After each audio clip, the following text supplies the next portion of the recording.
Please. Welcome and thank you for turning into the Curious Classroom podcast. This is where we explore current topics in education, learning theories, and evidence-based teaching practices. On today's episode, we're going to dive into the question, how do people learn? We know that every learner is unique and students process information in different ways. Today, we'll be focusing on cognitivism. As always, I'm joined by my two co-hosts.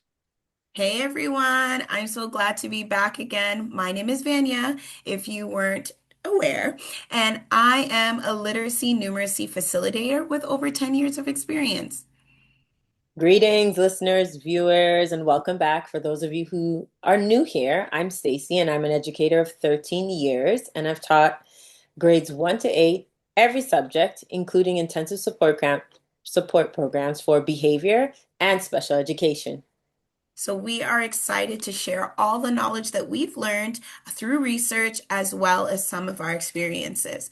So, as educators, it's important that we share content that's not only engaging, but also intentional and supported by research. By exploring learning theories like cognitivism, we can better understand that what is happening inside the learner's mind and how students make meaning from new information. We'll also connect this theory to classroom practice by discussing how educators can apply cognitive approaches in their teaching. Whether it's through organizing information, using meaningful activities, activating students' prior knowledge, or encouraging critical thinking, cognitivism provides valuable strategies to support student learning. So, whether you are a teacher, a future teacher, or you're simply interested in how learning happens, join us and as we explore how cognition shapes the classroom.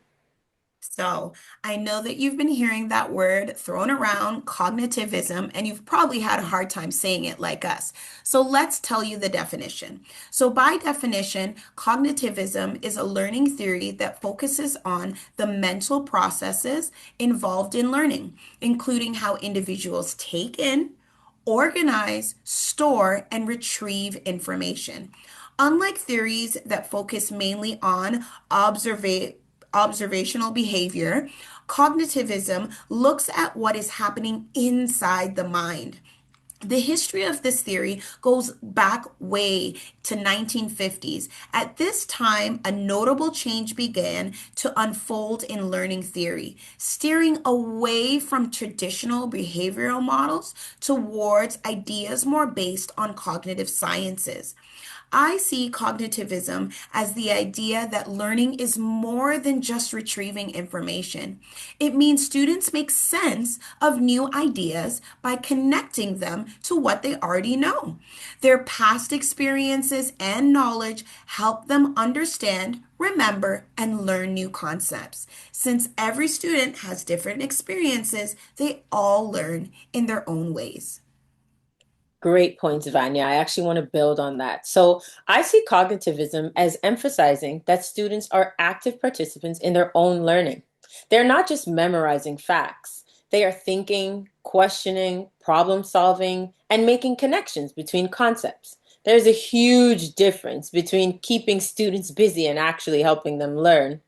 Dunlosky et al., 2013, Improving Student Learning with Effective Learning Techniques, tells us that cognitivism views learning as an active mental process involving attention, prior knowledge, encoding, memory, retrieval, organization, and metacognition.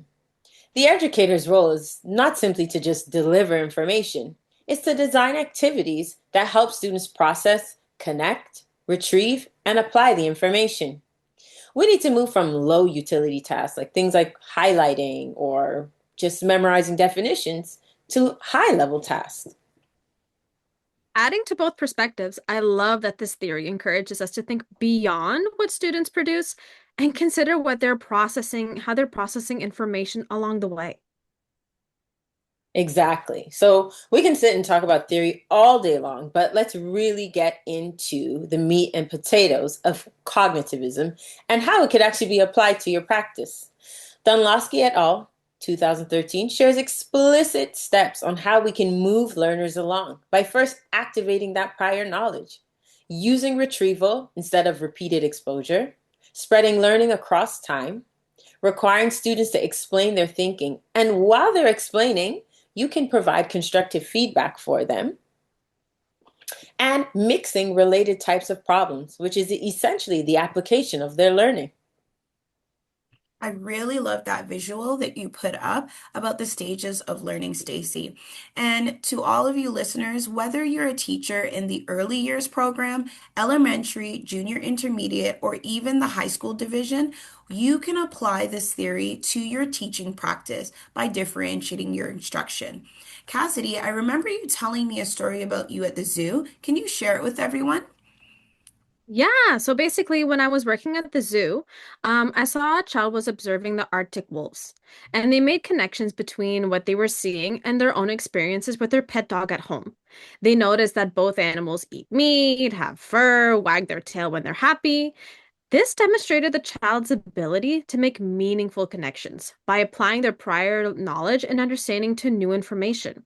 An empirical study by Chi and colleagues, 1989, supports this idea. The research found that students who explain concepts to themselves while working through problems developed a much deeper understanding than students who simply followed worked examples. By actively explaining their thinking, students connect new information to their prior knowledge, recognizing gaps in their understanding and strengthening the problem-solving abilities. What about you, Venya? What did you find? So I tried to connect this to the primary division to see how students would actively learn best. So teachers can support this theory by making connecting lessons to what students already know, breaking learning into smaller, manageable steps, and using activities like think pair shares or concept maps to help students think through and organize their ideas. A simple way teachers can use this theory is by activating student prior knowledge. For example, before teaching the water cycle, a grade 2 teacher might ask students a minds on activity question, like what happens to puddles after it rains, or if they've ever seen steam from a kettle. These questions encourage students to connect their own experiences to the new learning. Then, using visual demonstrations and graphic organizers, the teachers help students organize the new information. Instead of just memorizing facts, students are making meaningful connections, which is exactly what we need for them to do. Stacy, what are your thoughts on this? As you were talking, I thought about how it could be applied as well. And that activation of prior knowledge with muddy puddles or just water puddles could totally be used in the intermediate division as well to activate that prior knowledge before getting them to the stage of critical thinking. Something even in intermediate, things like picture books. Picture books are so essential. They are great tools, even in math, before building that critical thinking piece. Okay. So when we immerse students into the learning process, it allows them to test their hypotheses. So for Mm. intermediates, once the lesson is complete, hand out tasks for them. Put them in groups of 2 or 3 max to do independent working. Use white books, use technology, have the students share their understanding with you. Give Mhm. equations to various problems without telling the students which equations to use for each question. Have them create their own mind maps of what they learned, or even create presentations surrounding their learning. And if they have issues with attention or focus, get them to draw. If they like to doodle, have them create pictures of what comes to mind as you're delivering the lesson.